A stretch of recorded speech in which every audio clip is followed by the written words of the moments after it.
দেশে এবং দেশের বাইরে যে যেখান থেকে দেখছেন সবাইকে সাদর আমন্ত্রণ জানাচ্ছি বাংলাদেশের জনপ্রিয় সাপ্তাহিক আয়োজন প্রবাসী মুখ অনুষ্ঠানে। সাথে আছি আমি ইমরুল কায়েস। আজ প্রবাসী মুখের ৭০২তম পর্ব প্রচার হচ্ছে। প্রিয় দর্শক, আমরা আজকে আলোচনার জন্য দুজন অতিথিকে আমরা আমন্ত্রণ জানিয়েছি প্রবাসী মুখ অনুষ্ঠানে। আমি তাদেরকে আপনাদের সাথে পরিচয় করে দিচ্ছি। আমাদের সাথে আছেন অভিবাসন বিশ্লেষক আসিফ মনির এবং আমাদের সাথে আরও আছেন অধ্যাপক ফজলুল হালিম রানা, শিক্ষক, আন্তর্জাতিক সম্পর্ক বিভাগ, জাহাঙ্গীরনগর বিশ্ববিদ্যালয়। আপনাদের দুজনকেই প্রবাসী মুখ অনুষ্ঠানে স্বাগত জানাচ্ছি। প্রিয় দর্শক, আপনারা জানেন যে এই মুহূর্তে আমরা যখন এই অনুষ্ঠানটি করছি, আমরা জানি যে আমাদের উপমহাদেশের দুইটি বড় দেশ ভারত এবং পাকিস্তানের মধ্যে সংঘাত শুরু হয়েছে। একে অপরে পাল্টা আক্রমণ চলছে। তো যেহেতু দেশ দুটি আমাদের প্রতিবেশী, অর্থাৎ বাংলাদেশের প্রতিবেশী, সে কারণে সেই সমস্ত দেশে যদি দ্বন্দ্ব সংঘাত হয় তার একটা প্রভাব বাংলাদেশে পড়ে এবং বাংলাদেশের প্রবাসী খাতেও কিন্তু তার বাইরে না, অর্থাৎ অভিবাসন খাতেও তার এক ধরনের প্রভাব পড়ে। তো আমরা সে বিষয়ে আসলে জানতে চাইব। আমি প্রথমে অধ্যাপক ফজলুল হালিম রানা আপনার কাছে জানতে চাইব, এই যে আমরা এখন দেখছি যে পাক ভারত এক ধরনের যুদ্ধদেহী অবস্থা চলছে বা যুদ্ধ চলছে বলা যায় লিমিটেড স্কেলে, সংঘাত পাল্টা আক্রমণ চলছে। তো এর প্রভাব আসলে আমাদের প্রবাসী খাতে অথবা আমাদের অভিবাসন খাতে কী ধরনের প্রভাব পড়তে পারে বলে আশঙ্কা করছেন? আমার কাছে যেটা মনে হয়, দেখুন, নিশ্চয়ই আমাদের যেহেতু দুটোই নেইবারিং কান্ট্রি এবং ভৌগোলিকভাবে পাকিস্তানের সাথে দূরত্ব একটু থাকলেও ইন্ডিয়া তো একদমই আমাদের বর্ডার কান্ট্রি। কাজেই যখন আপনার এই রকমের দুটো রাষ্ট্রের সাথে আপনার নেইবারিং যুদ্ধ সংগঠিত হবে কিংবা যুদ্ধাবস্থা চলবে, তার একটা ইফেক্ট তো নিশ্চয়ই আপনার দেশের উপরেও পড়বে এবং বাংলাদেশও তার ব্যতিক্রম হবে না।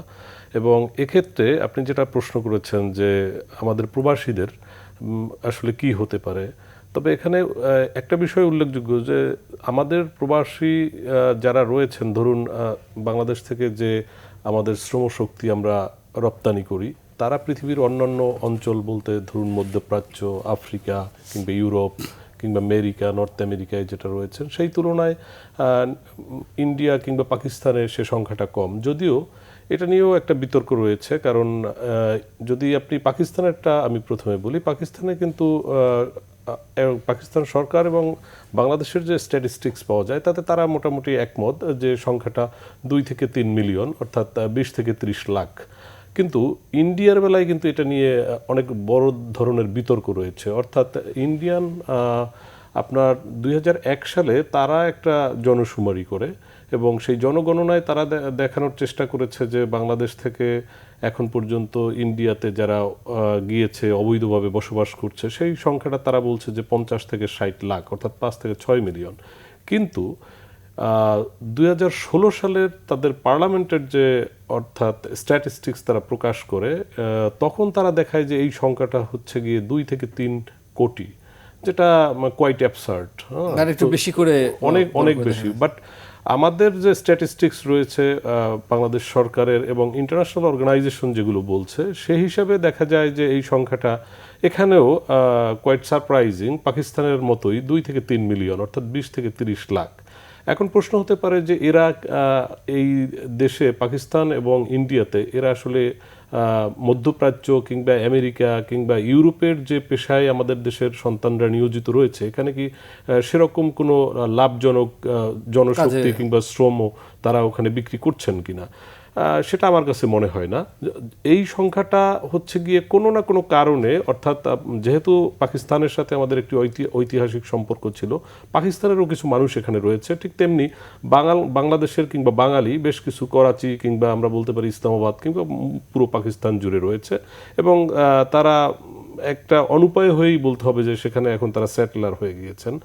আর ইন্ডিয়ার ব্যাপারটা হচ্ছে যে যেহেতু একদমই প্রতিবেশী রাষ্ট্র, তার সাথে প্রতিদিনকার আমার নিত্য নৈমিত্তিক বাজার থেকে শুরু করে চিকিৎসা বলেন, ব্যবসা বাণিজ্য বলেন, এক ধরনের ওতপ্রোতভাবে সম্পর্ক রয়েছে। কাজেই এখানে কতজন অবস্থান করছেন তার থেকেও বড় ইম্পর্টেন্ট জায়গাটা হচ্ছে যে এখানে মানুষ কি পরিমাণ যাওয়া আসা করছে, এবং সেই স্ট্যাটিস্টিক্সটা অনেক বড়। প্রতি বছরই প্রচুর মানুষ যায়, টুরিস্ট হিসেবে যায়, চিকিৎসার জন্য যায়, ব্যবসা বাণিজ্যের জন্য যায়, এবং সেই সংখ্যাটা হয়তো বড়। এবং আপনার যে প্রশ্ন যে যদি এই যুদ্ধ প্রলং হয়, অর্থাৎ যুদ্ধ যদি আরও দীর্ঘায়িত হয়, তাহলে নিশ্চয়ই বাংলাদেশের এই যে জনসংখ্যা যারা রয়েছে তাদের উপরে একটা প্রভাব পড়বে। এবং সে বিষয়ে আমি দ্বিমত পোষণ করছি না। জি, আসিফ মনির, আমরা তো জানি যে আমাদের অনেক দেশের ভিসা সেন্টার দিল্লিতে, অর্থাৎ আমরা বাংলাদেশ থেকে কিন্তু ভিসা করতে পারি না, সেক্ষেত্রে দিল্লিতে গিয়ে ফিজিক্যালি গিয়ে ভিসা করতে হয়, যেটা আমাদের শ্রমবাজারের সাথে সম্পৃক্ত। তো সেই ক্ষেত্রে তো এক ধরনের প্রভাব মানে পড়বে বলে কি মনে করেন আপনি, যে প্রভাবটা কত বেশি হতে পারে? হ্যাঁ, অবশ্যই। এখন যেটা হয় যে দিল্লিতে মূলত উন্নত বিশ্বের বেশ কিছু দেশের দূতাবাস রয়েছে যেগুলো আমাদের এখানে নেই, এই কারণে ভিসার জন্য ওখানে যেতে হয়। এবং সামগ্রিকভাবে যদি আমরা চিন্তা করি, বিশেষ করে ইন্টারন্যাশনাল ট্রাভেলের ক্ষেত্রে একটা প্রভাব তো পড়ছে অলরেডি। আমরা দেখতে পাচ্ছি যে কিছু কিছু ফ্লাইট ক্যান্সেল হচ্ছে, যেটা বিশেষ করে এয়ার স্পেস, পাকিস্তান বা ইন্ডিয়ার এয়ার স্পেস যেখানে ব্যবহার করার প্রশ্ন আসছে সেটা নো ফ্লাই জোনের মতো হয়ে যাচ্ছে। এখন যদি এটা দীর্ঘায়িত হয়, যে কোনো ধরনের ইন্টারন্যাশনাল ট্রাভেলকেই সেটা প্রভাবিত করবে। এখন আমরা যখন এখান থেকে বিশ্বের বিভিন্ন জায়গায় আমরা যাতায়াত করি, সেটা অভিবাসী শ্রমিক বলি বা যে কোনো যাত্রীর জন্যই, তখন এই এয়ার স্পেসটা আমরা ব্যবহার করি। তো এখন এটা ঘুরে যেতে হলে সেখানে অনেক কিছুর উপরে চাপ পড়বে। একটা হচ্ছে যে এয়ারলাইন্সের সেই ধরনের রুট আছে কি না নতুনভাবে চিন্তা করতে হবে। এখন সেটা ডিপেন্ড করছে এটা যদি দীর্ঘায়িত হয়, এবং মনে হচ্ছে যেটা আস্তে আস্তে এসকেলেট করছে, ধারাবাহিকভাবে বাড়ছে। তো বাড়তে থাকলে এটা হয়তো খুব অচিরেই এটা সমাধান আসবে না। আমরা আশা করি যে সেটা আসুক, কিন্তু যদি না আসে তাহলে যেমন ফ্লাইট কস্ট বেড়ে যাবে, টিকিটের প্রাইসগুলো বেড়ে যাবে। এটা কি রুট চেঞ্জ হওয়ার কারণে? রুট চেঞ্জ, এবং যেহেতু এই রুটটা হয়তো নিয়মিত রুট না, এখন সেখানে হয়তো নেগোশিয়েট করার ব্যাপার থাকবে। বিশেষ করে আমরা যদি ধরি যে আমাদের এমনিতেই অভিবাসী শ্রমিকরা যারা যান মধ্যপ্রাচ্যের দেশগুলোতেই বিশেষ করে, আর অন্যান্য জায়গাতেও বিভিন্ন ধরনের অভিবাসীরা যান, তো তাদের যে কস্ট এমনিতেই বেশি। তো সেই ক্ষেত্রে যদি এখন টিকিটের প্রাইসটা সঙ্গত কারণেই আরও বেড়ে যায়, এটা কিভাবে মিনিমাইজ করা যায়, এবং যদি এটা হয় যে একটা সাময়িক, তাহলে এটার একটা থ্রেশহোল্ড ঠিক করতে হবে যে আসলে কতটুকু বাড়তে পারে। যদি এরকম হয় যে ঘুরে যেতে হচ্ছে, সেটার জন্য ফুয়েল কস্ট বেড়ে যাচ্ছে, তো সেইটার একটা হিসাবটা করতে হবে। এবং আপনি শুরুতে যেটা বললেন যে দিল্লির ব্যাপারটা, সেটাও দেখতে হবে। আসলে দিল্লিতে এমনিতে তো যেটা হচ্ছে যে আমাদের এখানে রাজনৈতিক পট পরিবর্তনের পরে ভারতগামী বাংলাদেশিদের প্রবণতাটা কিছুটা কম আছে বিভিন্ন কারণেই। এবং এখন ভিসা না দেওয়ার একটা কারণ, ভিসা না দেওয়ার কারণ আমরা জানি যে ট্যুরিস্ট ভিসা দেওয়া হচ্ছে না, কিন্তু মেডিকেল পারপাসে কিছু সীমিত আকারের ভিসা, সেটা লিমিটেড স্কেলে, মানে খুব লিমিটেড স্কেলে। এখন অভিবাসনের ক্ষেত্রে একে হচ্ছে যে এখন যে সম্পর্কের ওঠানামা আছে, আমরা দেখছি যে আছে কূটনৈতিক সম্পর্ক ভারতের সাথে, কিন্তু যদি অভিবাসনের জায়গাটাকে, অভিবাসনের বা ভিসার ক্ষেত্রে এটাকে যদি ভারত সরকারের প্রায়োরিটি মনে না করে, তাহলে আমাদের নেগোসিয়েশনে একটু সংকট তৈরি হতে পারে। তো আমরা আশা করছি যে এটা অতি দ্রুত বিভিন্ন ক্ষেত্র বিবেচনা করা হবে, যে এই ভারত পাকিস্তানের সংঘাতের কারণে কোন কোন খাতে আমাদের কি কি প্রভাব পড়ছে, এবং সেই অনুযায়ী এখন থেকে একটা প্রস্তুতি নেওয়া, বসে না থেকে, অর্থাৎ একটা প্রোঅ্যাক্টিভ ভূমিকা রাখা, রিঅ্যাক্টিভ না, যে আচ্ছা দেখি, তা না, দ্রুত একটা জায়গায় যাওয়া। এবং এই ভিসার ক্ষেত্রে যেটা হতে পারে, দিল্লিতে আমাদের যে দূতাবাস আছে তাদের একটা সক্রিয়তার মাধ্যমে আমরা খোঁজ খবর নিয়ে অন্তত দেখতে পারি যে আমাদের কি কি আন্ডারস্ট্যান্ডিং ভারতের সাথে এখন লাগবে, অন্তত ওই খাতে। এছাড়া অন্যান্য বিষয়গুলোও চিন্তা করতে হবে। ডক্টর ফজলুল হালিম, অধ্যাপক ফজলুল হালিম, আপনার কাছে জানতে চাচ্ছি যে এখন আমরা দেখতে পাচ্ছি যে একদম মানে লিমিটেড স্কেলে যে মানে আক্রমণ পাল্টা আক্রমণ হচ্ছে, কিন্তু এটা যদি বড় আকারে স্প্রেড করে, বড় আকারে যদি শুরু হয়, সেক্ষেত্রে বাংলাদেশ যেহেতু খুব দূরের কোনো দেশ নয়, তো তার বড় ধরনের ইম্প্যাক্ট কি পড়বে কিনা, বা সে বিষয়ে আগেই আমাদের কি ধরনের ব্যবস্থা নেওয়া দরকার? সতর্কতা না, নিশ্চয়ই পড়বে। কারণ হচ্ছে আপনি বাংলাদেশ তো তার মানে নেইবারিং যে কান্ট্রি রয়েছে তাকে উপেক্ষা করার তো তার কোনো সুযোগ নেই, এবং এটা একটা অন্যতম, আপনি বলতে পারেন যে বিগেস্ট বর্ডার লাইন ইন্ডিয়ার সাথে বাংলাদেশের। কাজেই এর যদি আপনি কয়েকটি ভাগে ভাগ করেন, প্রথমত আমরা যেটাকে বলি যে সীমান্তের যে নিরাপত্তা, সেই নিরাপত্তা আপনার বিঘ্নিত হবে। অর্থাৎ ধরুন যুদ্ধ সংগঠিত হলে লার্জ স্কেলে যেটা হয় যে আপনার 1965-এ কিংবা 1971-এ আমরা যেটা দেখেছি, মানুষ কিন্তু তখন আর কোনো আসলে সীমানা রাষ্ট্রের বেঁধে দেয়া যে আপনার সীমানা সেটা মানতেছে না। বর্ডার, সেটা কিন্তু তারা মানতে চায় না। এবং মানুষের যে ঢল সেটা কিন্তু যেমন বাংলাদেশ থেকে ইন্ডিয়াতে গিয়েছে 71-এ, আবার 65-এ কিন্তু বিভিন্ন দিকে গিয়েছে মানুষ, এবং ওই সময়ও কিন্তু প্রচুর মানুষ এখানকার নেইবারিং কান্ট্রিগুলো এখনও সেটেলার হিসেবে রয়েছেন। কাজেই এই আপনার সীমান্তের যে নিরাপত্তা, সেই নিরাপত্তা বিঘ্নিত হবে, এবং সে কারণে আপনি প্রিকশন হিসাবে আপনি আগাম যে ব্যবস্থা নিতে পারেন সেটা হচ্ছে যে এখানকার যদিও আমরা যতই বলি না কেন, আমাদেরকে এটা অফিসিয়ালি বাংলাদেশ সরকারেরও বক্তব্য যে ইতিমধ্যেই কিন্তু বাংলাদেশের একটা সীমানা, অর্থাৎ যেটা মিয়ানমারের সাথে, সেটা কিন্তু সম্পূর্ণ অরক্ষিত অবস্থায় রয়েছে। অর্থাৎ সেইটা কিন্তু এখন নন স্টেট অ্যাক্টর যারা, তাদের নিয়ন্ত্রণে চলে গেছে, এবং এটা কিন্তু আমাদের অফিসিয়াল স্টেটমেন্ট। কাজেই ঠিক এই মুহূর্তে যদি আবার ধরুন বাংলাদেশে ইন্ডিয়া থেকে ধরুন মেঘালয়, তারপরে হচ্ছে গিয়ে আপনার পশ্চিমবঙ্গ, এই সব জায়গা থেকে যদি আবার মানুষের ঢল নামে কোনো কারণে, সেটা কিন্তু একটা বিরাট সংকট সৃষ্টি করবে বাংলাদেশে।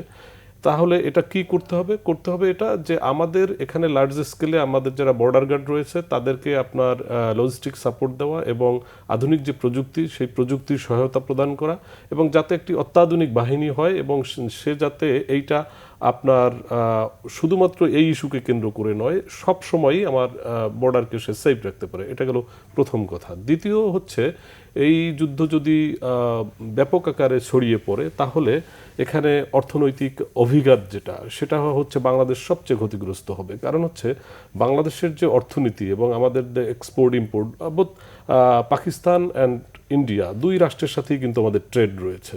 কাজেই আপনি এগুলো কিন্তু তখন শাটডাউন হয়ে যাবে, কলাপস করবে। যদি সেটা হয় তাহলে ধরুন খাদ্য, আমার নিত্য প্রয়োজনীয় জিনিস, এবং সবচেয়ে বড় যে ইস্যুটা সেটা হচ্ছে জ্বালানি। আপনি জ্বালানির দাম কিন্তু দেখুন, যে রাশিয়া ইউক্রেন ওয়ার, এবং সেই ইউক্রেন কিংবা রাশিয়া বাংলাদেশ থেকে কত হাজার মাইল দূরে, কিন্তু তার ইফেক্ট কিন্তু সারা পৃথিবীতে যেমন পড়েছে, বাংলাদেশেও কিন্তু পড়েছে। ঠিক তেমনি অর্থনৈতিক যে অভিঘাত বাংলাদেশের উপরে আসবে, সেটা আসলে এখানকার সাউথ এশিয়ার যে কান্ট্রিগুলো, খুব কম দেশই আছে যারা এটা সইতে পারবে, এবং বাংলাদেশ তো প্রশ্নই আসে না। কারণ বাংলাদেশ, এমনকি পাকিস্তান, এবং এই যুদ্ধের ব্যয়ভার বহন যারা করতে যাচ্ছে, তাদেরও কিন্তু সেই সামর্থ্য নেই। পাকিস্তানের কিন্তু অর্থনৈতিকভাবে সেই সামর্থ্য নেই একটি যুদ্ধ পরিচালনা করার, এবং ইন্ডিয়ারও কিন্তু যে খুব বেশি অর্থনৈতিক ভালো অবস্থা রয়েছে তা কিন্তু নয়। এবং সর্বোপরি এ কারণে কিন্তু ইউনাইটেড নেশনসের আপনি সেক্রেটারি জেনারেল অ্যান্টোনিও গুতেরেস, উনি কিন্তু বলেছেন যে পৃথিবী আরেকটি যুদ্ধ সইবার মতো সেই ক্যাপাবিলিটি আসলে সারা গোটা মানব জাতিরই নেই। কাজেই এই বিষয়গুলো মাথায় রাখতে হবে। এখন তাহলে আমরা কি করতে পারি? আমরা করতে পারি, তারপরেও যদি এরকমটা আমাদের জন্য অবিসম্ভাবী হয়ে পড়ে, আমাদের বিকল্প বাজার সৃষ্টি করতে হবে। অর্থাৎ ধরুন সেই শ্রমবাজার বলুন, গার্মেন্টস বলুন আমাদের, কিংবা আমরা যে খাদ্যপণ্য আমদানি করি, এই সবের ক্ষেত্রে কিন্তু আমাদেরকে দ্বিতীয় চিন্তা করতে হবে। এটা গেল একটা বিষয়। এরপরে আপনি আসতে পারেন যে আমাদের যে ভূ রাজনৈতিক যে সমীকরণ, সেখানে কিন্তু এক ধরনের আমরা দেখতে পাই, কিংবা আমরা দীর্ঘদিন যাবৎ শুনছি যে এক ধরনের রিশেপ হওয়ার একটি সম্ভাবনা থাকবে, যেটাকে আমরা উড়িয়ে দিতে পারি না। অর্থাৎ এই সাউথ এশিয়ার দুটো দেশ, ইন্ডিয়া এবং পাকিস্তানের মতো দেশ, একে অন্যকে দ্বারা যদি আক্রান্ত হয়, তাহলে কিন্তু এখানে পরাশক্তিগুলো একে একে দুই ব্লকে ভাগ হয়ে যাবে।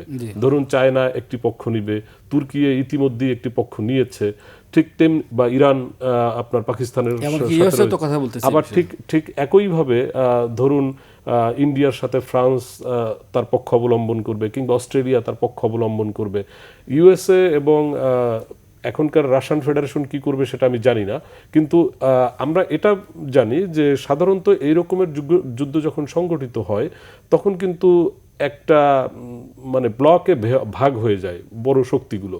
তো কাজেই এই রকমের পরিস্থিতিতে কিন্তু আপনি তখন আপনার যে সাউথ এশিয়াকে কেন্দ্র করে বড় বড় যারা অ্যাক্টর রয়েছে, তাদের যে রিসোর্স হান্টিংয়ের যে নেশা, সেইখানে বাংলাদেশের স্বাধীনতা, সার্বভৌমত্ব আপনার অনেকটা চ্যালেঞ্জের মুখে পড়বে। কাজেই এই বিষয়গুলোকে আমাদেরকে মাথায় রাখতে হবে। এরপরে আসেন আপনি হচ্ছে যে আমরা যেটাকে বলতে পারি যে যদি যুদ্ধ সংগঠিত হয় তখন কিন্তু সামাজিক অস্থিরতা, তারপরে মিলিটেন্সি এবং রেডিকালাইজেশন এগুলো কিন্তু হবে, এবং সেই সামাজিক অস্থিরতা বৃদ্ধি পাবে এ কারণেই যে তখন এমন একটা সিচুয়েশন হবে যে মিক্স অ্যান্ড মিঙ্গেল, অর্থাৎ যখন আপনি বর্ডার থাকবে না তখন মিয়ানমারের লোক হোক, ইন্ডিয়ার লোক হোক কিংবা বাংলাদেশের লোক হোক, মানুষ জীবন বাঁচানোর জন্য যে কোনো দিকে অর্থাৎ মানুষের স্রোত কিংবা ঢল নামবে।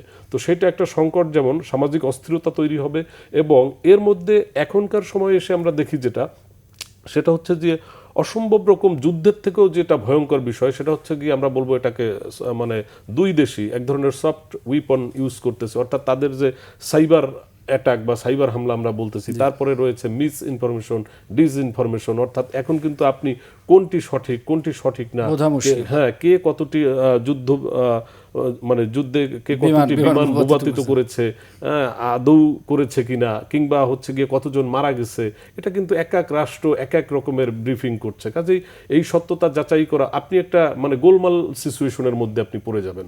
কাজেই এই বিষয়গুলো রাষ্ট্রকে খুব টেকনিক্যালি হ্যান্ডেল করতে হবে, কারণ আমার দেশের মানুষ যাতে হচ্ছে পথভ্রষ্ট না হয় কিংবা বিচলিত না হয়, এই বিষয়গুলো রয়েছে। পাশাপাশি সর্বশেষ যেটা আমি বলবো যে এই রকমের পরিস্থিতি তৈরি হলে সেক্ষেত্রে দেখা যায় যে ধরুন Afghanistan, Pakistan, even India, Bangladesh, Myanmar, এই পুরো অঞ্চল জুড়েই কিন্তু একটা রেডিক্যালিস্টদের উত্থান হবে, কারণ তারা এইটার একটা সুযোগ নেওয়ার চেষ্টা করবে, এবং তাদের জায়গায় কিন্তু এটা খুবই যৌক্তিক। আমার কথা শুনলে অনেকে হয়তো হাসবে, কিন্তু আসলেই তাই। কারণ হচ্ছে যখন আপনার এই রকমের একটা যুদ্ধ পরিস্থিতি থাকবে এত বড় দুটো দেশের মধ্যে, এবং সেখানে সারা পৃথিবীর রাষ্ট্রগুলো দুই ভাগে বিভক্ত হয়ে পড়বে, তখন কিন্তু আপনার থার্ড পার্টি যারা তাদের কিন্তু উত্থান হবে, এবং তারা এই সুযোগটা নেওয়ার চেষ্টা করবে। কাজেই এই জায়গাগুলো হচ্ছে গিয়ে সরকারের বিবেচনায় নিতে হবে, এবং সরকার সে অনুযায়ী তার অ্যাকশন প্ল্যান তৈরি করবে, এবং কি কি করা যায় সেই বিষয়ে তার সচেতন দৃষ্টি থাকতে হবে। আমরা অ্যাকশন প্ল্যান বা কি করা যায় সে বিষয়ে আসবো।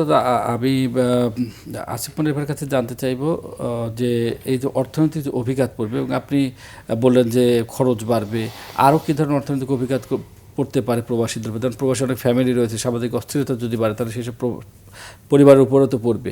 অনেকে বিদেশ হয়তো যাইতে চাইবে কিন্তু পারবে না, আবার কেউ যদি বড় স্কেলে যুদ্ধ হয় অন্যদিকে ঝুঁকে পড়তে পারে, সেই বিষয়গুলো আসবে। তবে একটা বিজ্ঞাপন বিরতি নিয়ে আসছি, তারপর আপনি এই প্রশ্নের উত্তর দেবেন। প্রিয় দর্শক, আমরা এবার নিচ্ছে ছোট্ট একটি বিজ্ঞাপন বিরতি, সঙ্গেই থাকুন, কিছুক্ষণের মধ্যেই ফিরছি।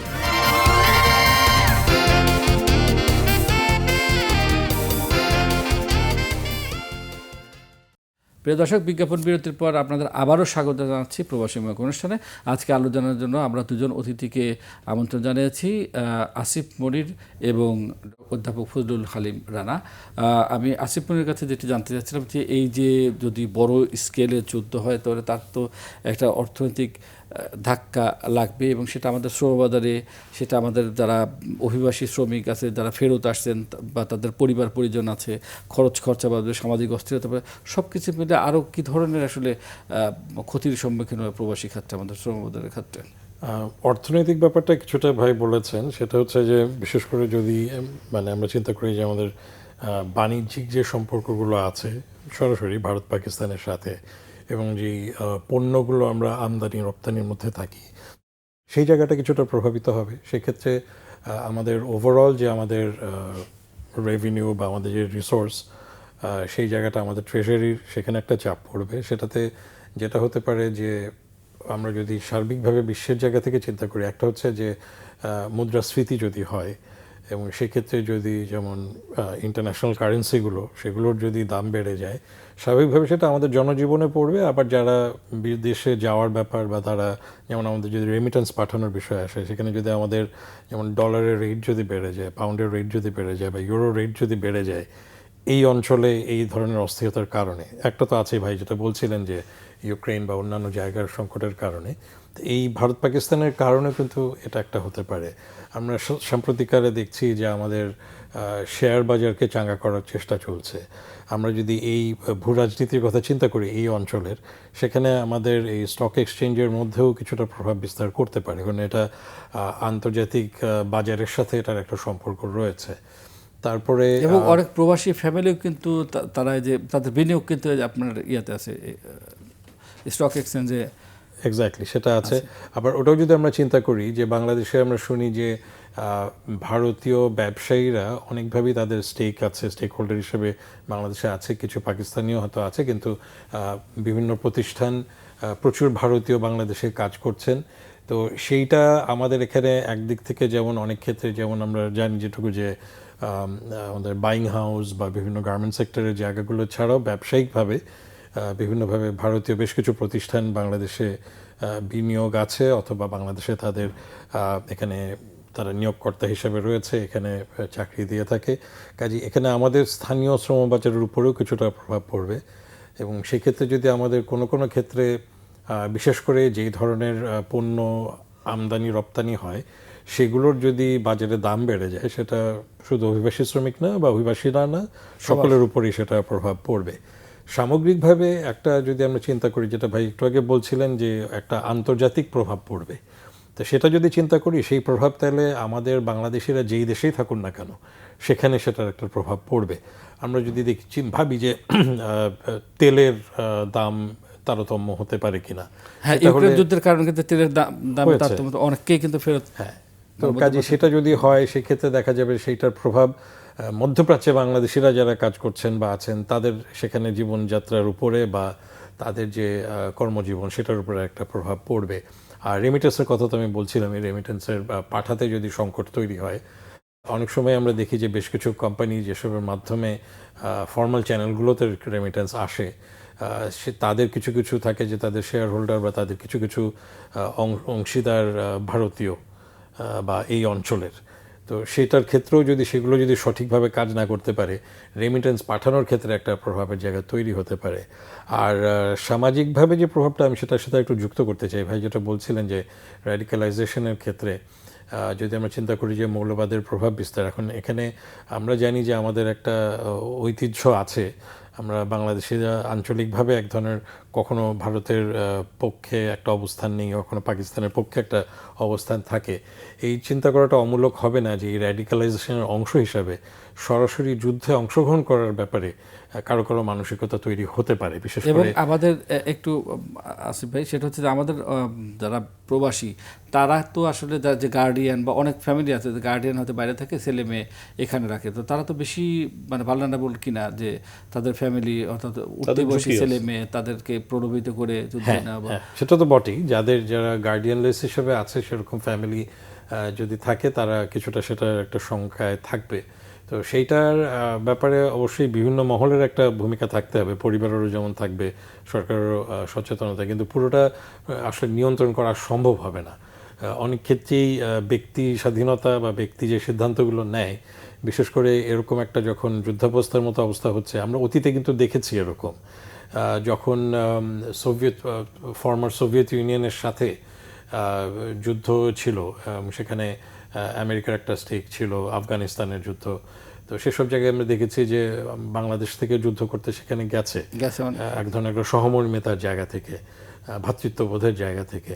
তো সেরকম ভ্রাতৃত্ববোধের জায়গা থেকে কিন্তু এখানেও উভয় পক্ষেই, ভারতের পক্ষে অথবা পাকিস্তানের পক্ষে, যদি এটা দীর্ঘায়িত হয় সেই ক্ষেত্রে সিভিলিয়ান পপুলেশনের মধ্যে থেকে কোনোভাবে এখানে যুদ্ধে অংশগ্রহণ করা যায় কিনা এই ধরনের মানসিকতা তৈরি হতে পারে, এবং সেখানে তাদেরকে বিভিন্নভাবে প্রলুব্ধ করার ব্যাপার থাকতে পারে। আমরা সাম্প্রতিককালে দেখেছি যে রাশিয়াতে নিয়ে যাওয়া হয়েছে কাজের কথা বলে, কিন্তু তারপরে তারা যোদ্ধা হিসেবে তাদেরকে ব্যবহার করা হয়েছে। তো এই সম্ভাবনাও কিন্তু থেকে যাচ্ছে যে ইভেন যদি এমনও হয় যে যারা অভিবাসনের জন্য ভিসার কারণে হয়তো দিল্লি যেতে যাচ্ছেন, অথবা কোনো কারণে তাদের ট্রানজিট হচ্ছে ভারত বা বেশিরভাগ ক্ষেত্রে হয়তো ভারত, কিন্তু পাকিস্তানও হতে পারে, তাদেরকে সেখানে কোনোভাবে কোনো একটা চক্র আটকে ফেলে, অর্থাৎ তাদের মূল গন্তব্য হয়তো অন্য কোনো দেশে, কিন্তু তাদেরকে ভারত বা পাকিস্তানে যেই চক্রগুলো তাদেরকে টিকেটিং বা অন্যান্য ব্যবস্থাপনাগুলো করে দিচ্ছে, তারা যোগসাজশে তাদেরকে ওখানে আটকে রাখলো, মুক্তিপণ দাবি করলো। অর্থাৎ এই যুদ্ধাবস্থাকে কাজে লাগিয়ে বিভিন্ন অপরাধী চক্র বাংলাদেশিদেরকে বিভিন্ন বিপদে ফেলতে পারে, বিশেষ করে বিদেশগামী বাংলাদেশিদেরকে। তো এইটার বিভিন্ন রকম প্রভাব আসলে পড়তে পারে। তো সেই ক্ষেত্রে সবটা হয়তো নিয়ন্ত্রণ করা সম্ভব না, কিন্তু সচেতনতা বৃদ্ধি করলে হয়তো কিছুটা সম্ভব, যে ব্যক্তি নিজেও সচেতন থাকলো যে আমি নিজেকে বা নিজের জীবন বা পরিবারকে কোনোভাবে বিপদের মুখে ঠেলে দিচ্ছি কিনা। আসিফ ভাই, আরেকটা বিষয়, যদিও এটা খুব বড় বিষয় না, তারপরেও যেহেতু আমরা ভারত পাকিস্তান যুদ্ধের আলোকে আজকের এই পর্বটি আলোচনা করছি, আমরা মধ্যপ্রাচ্যের ক্ষেত্রে বিশেষ করে দেখি যে সেখানে কিন্তু বাংলাদেশের অভিবাসীরাও আছে, পাকিস্তানের অভিবাসী, ভারতের অভিবাসী, তারা কিন্তু একসাথেই অনেক জায়গায় কাজ করছে, একেবারে একত্রে থেকে। তো সেই জায়গাটিতে কোনো ধরনের কি নেতিবাচক প্রভাব পড়বে না? অবশ্যই ভালো প্রশ্ন। এটা হচ্ছে যে অবশ্যই যেহেতু এক ধরনের একটা আঞ্চলিক ভ্রাতৃত্ববোধের মধ্যেও কিছুটা তারা থাকে, যদিও সেখানে আবার কম্পিটিশনও থাকে, যেহেতু তারা বিভিন্ন তাদের বেতন এবং অন্যান্য সুযোগ সুবিধাগুলো তারতম্য থাকে বিভিন্ন দেশের। কিন্তু যেখানে তারা একসাথে কাজ করেন বা থাকার জায়গাগুলো যদি কাছাকাছি হয়, সেখানে ভারত পাকিস্তানিদের রেষারেষি, সেটার একটা প্রভাব বাংলাদেশের উপর পড়বে। অথবা বাংলাদেশিরা কাকে সমর্থন করছে, তারা কি ওখানকার পাকিস্তানিদেরকে সমর্থন করছে না ভারতীয়দেরকে? তো সেই ক্ষেত্রে তাদেরকে হয়তো একঘরে করে ফেলা, তাদেরকে হুমকি দেওয়া, এ ধরনের ঘটনা ঘটতে পারে। আমরা দেখি যে আসলে নিজের দেশে যখন একটা ঘটনা হয়, প্রবাসীরা যারা আছে সেটা কোনো না কোনোভাবে তাদেরকে প্রভাবিত করে। আমরা গত বছরের আমাদের পট পরিবর্তনের সময় দেখেছি যে আমাদের অভিবাসীরা সেখানে একটা সমর্থন জানিয়েছেন রাজনৈতিক পট পরিবর্তনের ক্ষেত্রে। তো এখানে ভারত পাকিস্তানের যুদ্ধটাও ওইখানে যারা ভারত পাকিস্তানিরা আছে তাদের উপরে প্রভাব ফেলবে। তারা এখানে পক্ষান্তর, এক পক্ষ আরেক পক্ষের মধ্যে একটা সম্পর্কর টানাপোড়েন তৈরি হবে, সেটার মাঝখানে হয়তো বাংলাদেশিরা পড়ে যেতে পারে। এটা একটা সম্ভাবনা অবশ্যই আছে। তবে সেক্ষেত্রে বাংলাদেশিরা যারা আছেন তাদেরকে একটু সাবধান থাকতেই তো হবে। আমাদের দূতাবাসও তো ক্ষেত্রে একটা প্রোঅ্যাক্টিভ ভূমিকা আগেই রাখতে পারে। এগুলো আগেই আসলে বিবেচনা করা উচিত। আমরা আজকে এখানে যেগুলো আলাপ করছি, এগুলো অনেকগুলোই এখন যে ঘটছে তা না, কিন্তু ঘটার সম্ভাবনা খুবই রয়েছে। তো এই বিশ্লেষণগুলোকে কাজে লাগিয়ে প্রস্তুতিটা নেওয়া উচিত এখানেও। বিশেষ করে আমরা যদি এই প্রবাসী সেক্টরটাকে ধরি, সব দেশই, ভারত পাকিস্তান থেকে শুরু করে মধ্যপ্রাচ্য, এমনকি উন্নত বিশ্বের দেশগুলোতেও যারা বাংলাদেশিরা আছেন, তাদেরকেও বিভিন্নভাবে সতর্ক করে দেওয়া, মেসেজ দেওয়া দূতাবাসগুলোর মাধ্যমে যে এটার একটা টানাপোড়েন, একটা চাপ পড়বেই। আমরা যদি ভাবি যে ঠিক আছে, আমাদের মার্কিন যুক্তরাষ্ট্রে যারা স্টুডেন্টরা আছে বা স্থায়ীভাবে বসবাস করছেন, বা ইউরোপে যারা আছেন, সেখানেও তো ভারত পাকিস্তানিরা আছেন। এবং সেখানেও কিন্তু একটা দেখা যাবে যে এখন মানে ভারতের পক্ষে আন্দোলনকারী পথে রাস্তায় নামছেন, সমর্থন দিচ্ছে, অথবা পাকিস্তানের পক্ষে। তো সেই জায়গাগুলো কিন্তু ওখানে স্থানীয়ভাবে যখন বাংলাদেশিরা থাকবেন, যারা তাদের হয়তো কেউ প্রতিবেশী, কেউ হয়তো সহপাঠী, কেউ হয়তো বন্ধু, তো এই প্রভাবটা কিন্তু তখন তাদের উপরেও পড়বে। অর্থাৎ শুধু আমাদের শ্রম অভিবাসন না, ওভারঅল বাংলাদেশিরা যারা বিভিন্ন জায়গায় রয়েছেন, এটা একটা সুদূর প্রসারী প্রভাব, মানে টেনশন তৈরি হবে আসলে। ফজলুল হালিম, আপনার কাছে জানতে চাচ্ছি যে আমাদের তো বাজারটা আসলে শ্রম বাজারটা মধ্যপ্রাচ্য কেন্দ্রিক, আমাদের অভিবাসীরা যায়। তো মধ্যপ্রাচ্যের অনেক দেশের সাথে বাংলাদেশের সুসম্পর্ক রয়েছে, আবার একদিকে দেখি আমরা ভারত পাকিস্তানেরও কিন্তু সুসম্পর্ক রয়েছে। তো এই সুসম্পর্ক কাজে লাগিয়ে আন্তর্জাতিক বিভাগের একজন শিক্ষক হিসেবে আপনি কি মনে করেন যে এই যে সুসম্পর্ক কাজে লাগে বাংলাদেশ প্রোঅ্যাক্টিভলি কিছু একটা করতে পারে যাতে এই টেনশন দুই দেশের মধ্যে কমে আসে, অথবা মধ্যপ্রাচ্যের ওই লবিটা কাজে লাগানো, যে সমস্ত দেশের সাথে তিন দেশেরই ভালো সম্পর্ক, সেখানে তাদেরকে কাজে লাগানো যায় কিনা? যেমন এই বিষয়ে কিন্তু কথা হয়েছে, আমাদের পররাষ্ট্র উপদেষ্টা কিন্তু বলছেন যে যদি দিল্লি থেকে আমাদেরকে বলা হয় তাহলে আমরা অগ্রসর হব, কিন্তু তা ছাড়া কি আসলে এটা করা যায় কিনা? মধ্যপ্রাচ্যের দেশগুলো যাদের সাথে ভালো সম্পর্ক হয়েছে তাদেরকে কাজে লাগানো যায় কিনা, যাতে সেই ক্ষতিকর প্রভাবটা আমাদের উপর না পড়ে এবং অভিবাসীদের উপর তো যাতে না পড়ে। আচ্ছা, আমার কাছে মনে হয় যে এটা দুটো জায়গা আছে। একটা হচ্ছে যে অভিবাসী বলতে আপনি যেটা বুঝিয়েছেন যে মধ্যপ্রাচ্যে যারা অবস্থান করছে, আপনি তাদেরকেই উল্লেখ করেছেন। এর বাইরে পাকিস্তান এবং ইন্ডিয়াতে যারা আমাদের রয়েছে, অর্থাৎ বাংলাদেশের যারা নাগরিক, তো তাদের জন্য আপনার মেজার হচ্ছে এক রকমের। কারণ হচ্ছে গিয়ে আপনার যদি যুদ্ধ সংগঠিত হয় তাহলে কিন্তু আপনাকে জরুরি হেল্পলাইন চালু করতে হয়। তারপরে হচ্ছে কি আপনার আমাদের যে হাই কমিশন আছে কিংবা কনসুলেট আছে, সেখানে কিন্তু আপনার ধরুন বিভিন্ন রকমের সামাজিক যোগাযোগ মাধ্যম ব্যবহার করে কিংবা হোয়াটসঅ্যাপ গ্রুপ করে, অর্থাৎ ডাটা কালেকশনের, অর্থাৎ এক ধরনের বাংলাদেশি ভারত এবং পাকিস্তানে যারা আছেন, রাইট, তাদের জন্য কিন্তু আপনার একটা ডাটা কালেকশন করতে হবে, কারণ আপনি তো জানেন না যে তারা কই আছে, কোথায় আছে। এটা গেল প্রথম কথা। তারপরে দ্বিতীয় কাজ হচ্ছে আপনি একটা সেফ জোন তৈরি করা, অর্থাৎ ধরুন লার্জ স্কেলে কোনো ওয়ার হচ্ছে, তখন তো আপনি চাইবেন তাদেরকে সেভ করতে, আপনার জনগণকে, এবং রাষ্ট্রের কিন্তু সে দায়িত্বও আছে নিশ্চয়ই, তাই না? আপনি নিশ্চয়ই সেখান থেকে তাদেরকে সেভ করে নিয়ে আসবেন। এরপরে হচ্ছে গিয়ে যেটা সবচেয়ে বড় সংকট তৈরি হয় যুদ্ধ অবস্থায়, তখন কিন্তু আমরা এখন যে স্বাভাবিক পরিস্থিতি দেখছি তখন তো এরকম স্বাভাবিক থাকবে না। তার মানে হচ্ছে প্রথমত আপনার খাদ্য সংকট তৈরি হবে, নিরাপত্তার সংকট তৈরি হবে।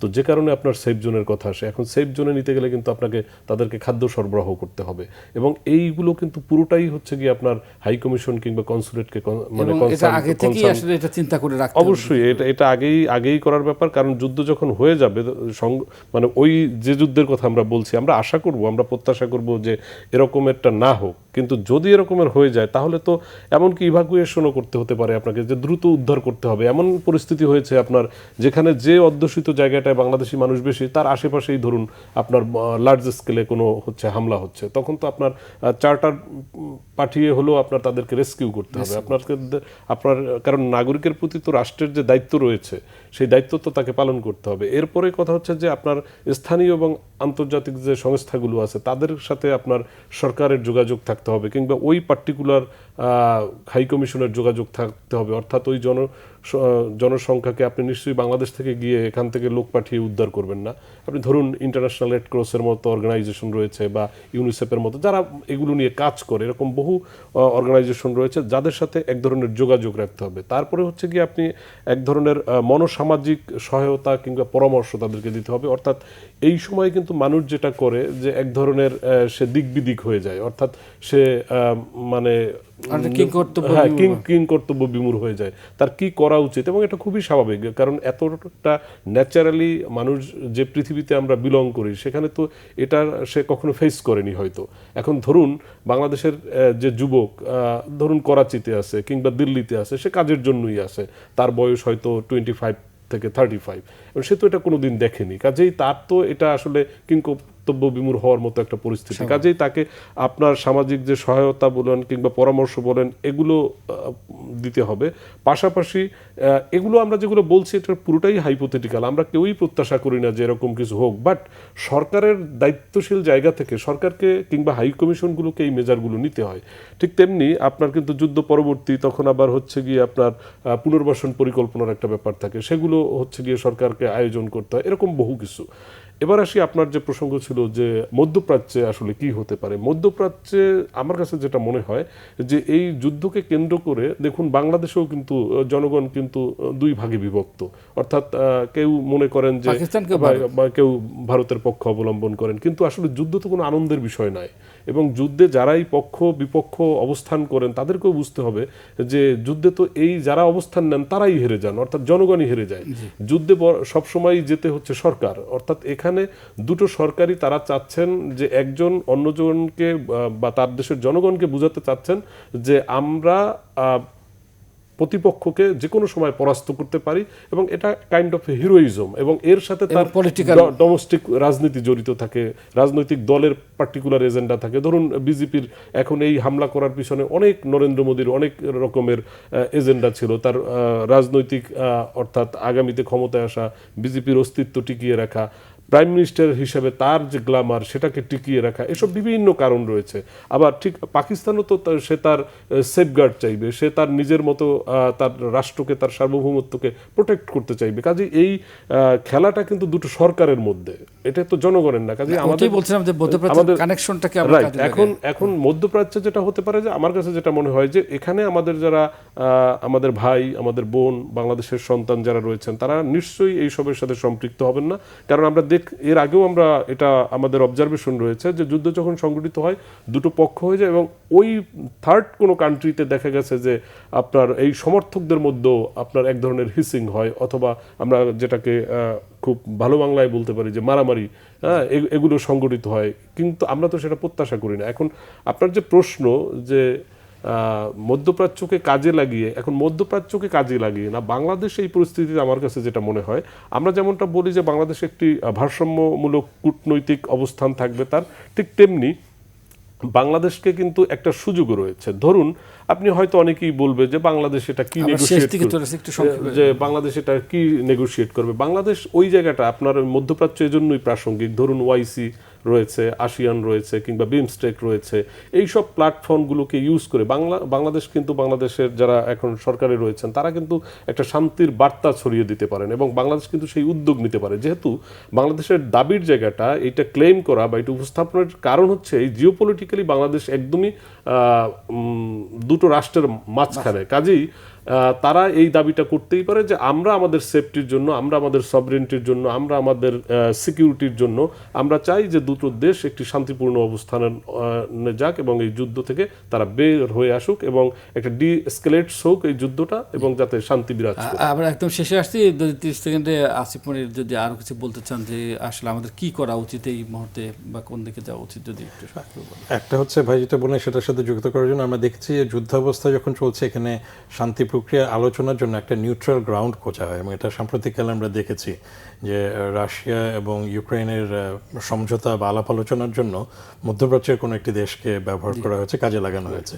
তো সেইভাবে এটা একটা কাজে লাগানো যেতে পারে, বাংলাদেশ সে প্রস্তাবটাও দিতে পারে বা এটা আন্তর্জাতিকভাবেও হয়তো আসতে পারে জাতিসংঘের জায়গাতে, একটা নিউট্রাল গ্রাউন্ড যেখানে উভয় পক্ষের প্রতিনিধিরা এসে আলাপ আলোচনা যদি সম্ভব হয়। এখন যেহেতু তাৎক্ষণিকভাবে মাত্র শুরু হয়েছে, এখনই হয়তো এটা একটা শান্তির জায়গায় যাওয়াটা ডিফিকাল্ট হবে, কিন্তু শান্তির কথা যখন বলছি সেখানে বাংলাদেশের জন্য আরেকটা সম্ভাবনা আমরা ভাবতে পারি, সেটা হচ্ছে যে আমাদের মাননীয় প্রধান উপদেষ্টা তিনি শান্তির জন্য নোবেল পুরস্কার পাওয়া এবং বিশেষ করে বিশ্বে বিভিন্ন নোবেল পুরস্কার প্রাপ্ত শান্তির জন্য যারা রয়েছেন তাদেরকে সম্মিলিতভাবে একটা আহ্বান জানাতে পারে। সেটা রাশিয়া ইউক্রেনের জন্য হতে পারে, কিন্তু বিশেষ করে এখন এই ভারত পাকিস্তানের ক্ষেত্রেও একটা আহ্বান জানানোর ক্ষেত্রে ডক্টর ইউনূস একটা বড় ভূমিকা রাখতে পারেন এবং সেখানে যদি বাংলাদেশের কোনো ভূমিকা থাকতে পারে, বিশেষ করে ডক্টর ইউনূসের যদি কোনো ভূমিকা রাখার থাকে, সেই আহ্বানটাও এখন রাখা যেতে পারে এবং এটাকে বাংলাদেশ হয়তো কূটনৈতিকভাবে কাজে লাগাতে পারে। জি, ধন্যবাদ আসিফ মনির এবং ফজলুল আলম রানা, আপনাদের দুজনকেই ধন্যবাদ। অত্যন্ত চমৎকার আলোচনা হয়েছে। প্রিয় দর্শক, আজকে আমরা আলোচনা করলাম, আপনারা নিশ্চয়ই মনোযোগ দিয়ে শুনেছেন যে ভারত পাকিস্তান যে স্বল্প পরিসরে হলেও তাদের মধ্যে একটা যুদ্ধদেহী অবস্থা বিরাজ করছে, পাল্টা আক্রমণ চলছে। তার পরিপ্রেক্ষিতে বাংলাদেশে কী ধরনের প্রভাব পড়তে পারে, বাংলাদেশের শ্রমবাজারে কী ধরনের প্রভাব পড়তে পারে, অভিবাসী খাত কেমন ক্ষতিগ্রস্ত হতে পারে, সেই বিষয়গুলো আমরা আলোচনার চেষ্টা করলাম এবং পাশাপাশি আমরা বলার চেষ্টা করলাম যে এই প্রেক্ষিতে বাংলাদেশ সরকারের কী ধরনের উদ্যোগ গ্রহণ করা দরকার যাতে এই দুই দেশের মধ্যে শান্তি বিরাজ করে তথা পুরো দক্ষিণ এশিয়ায় শান্তি বিরাজ করে এবং যেটি আমাদের জন্য ভালো, আমাদের অভিবাসীদের জন্য ভালো। তো আশা করি সবাই মনোযোগ দিয়ে কথাগুলো শুনেছেন এবং দুই দেশে ভারত পাকিস্তানের মধ্যে যে অবস্থা চলছে সেটি দূর হয়ে যাবে, শান্তি বিরাজ করবে সেই প্রত্যাশা করে আজ আমাদের অনুষ্ঠানে এখানেই শেষ করছি। সবাই ভালো থাকুন, সুস্থ থাকুন, আল্লাহ হাফিজ।